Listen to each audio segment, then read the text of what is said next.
పట్టణంలోని తహసీల్దార్ గ్రౌండ్ లో జరిగిన స్వాతంత్ర దినోత్సవ వేడుకల్లో ప్రభుత్వ పాఠశాలలకు చెందిన విద్యార్థుల సాంస్కృతిక నృత్య ప్రదర్శనలు అలరించాయి. ఈ కార్యక్రమంలో ఎంపీ సురేష్ షెట్కార్, ఎమ్మెల్యే సంజీవరెడ్డిలకు విద్యార్థులు బ్యాండ్ మేళాలతో స్వాగతం ఇచ్చారు. మైదానంలో ఏర్పాటు చేసిన జాతీయ పతాకాన్ని ఎమ్మెల్యే ఎగురవేశారు. ఇక సాంస్కృతిక కార్యక్రమాలను తిలకించి ప్రతిభ కనబరిచిన విద్యార్థులను అభినందించారు. ఇద్దరం కలిసి ప్రయత్నం చేసి త్వరలోనే మన ఈ స్టేడియం తో పాటు కొత్త స్టేడియం కింద ఊరు బయట మనం దానికి ప్రయత్నం చేద్దాం. మరి ఈ రోజు ఎక్కువ చెప్పకుండా, ఎందుకంటే ఈ సంవత్సరం మొదలుపెట్టిన కార్యక్రమం 31 జనవరి ఇప్పుడే శాసనసభ్యులు గారు చెప్పినట్టు వారం రోజుల నుంచి మొదలు పెట్టాం. మనం క్రీడా పోటీలు ఏర్పాటు చేయాలా.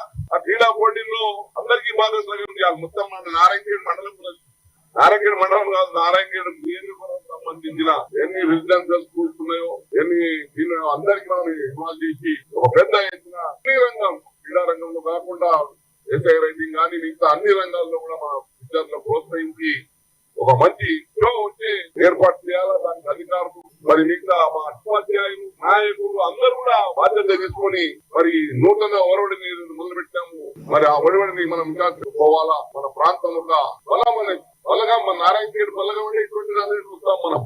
మన నారాయణగేడ్ బలగం అనేది ఇప్పుడు సందర్భాలు చూడడానికి మనకు కనిపిస్తుంది. ఆ విధంగా మనమందరం కూడా ప్రయత్నం చేద్దామని చెప్పి ప్రైవేట్ పాఠశాలలు గాని ప్రభుత్వ పాఠశాలలు గాని ఉపాధ్యాయులు వారి కమిట్మెంట్ తోని చిత్తశుద్ధితోని వారిని మనం బోధిస్తే మన ఎవరైతే ఉన్నారో మన విద్యార్థులు రాష్ట్రంలో అన్ని రంగాల్లో కూడా ముందుకు పోతారని చెప్పేసి మీకు అందరికి దానికి కృషి మనం అందరం మీకు అందరికి చెప్తా ఉన్నా. ఇది తొందరగా ప్రోగ్రామ్ పెట్టుకున్నాం. వచ్చే 26 జనవరి రిపబ్లిక్ డే వరకు మీకు చెప్తా ఉన్నా. అందరి ఉపాధ్యాయులకు విద్యార్థులకు ప్రతి ఒక్కరికి కూడా ఇంకా మీరు టాలెంట్ ప్రదర్శించాలి. అన్ని రంగాల్లో మీరు ఆ రోజు చూస్తే నేను ఇప్పటి నుంచి అన్ని ఎస్ఏ రైటింగ్ గాని, తర్వాత ఉపన్యాస పోటీలో గాని, లేఖనంలో గాని, తర్వాత ఇంకా అన్ని వివిధ దీంట్లో మీరందరూ కూడా ముందుకొచ్చి ఆ రోజు మనం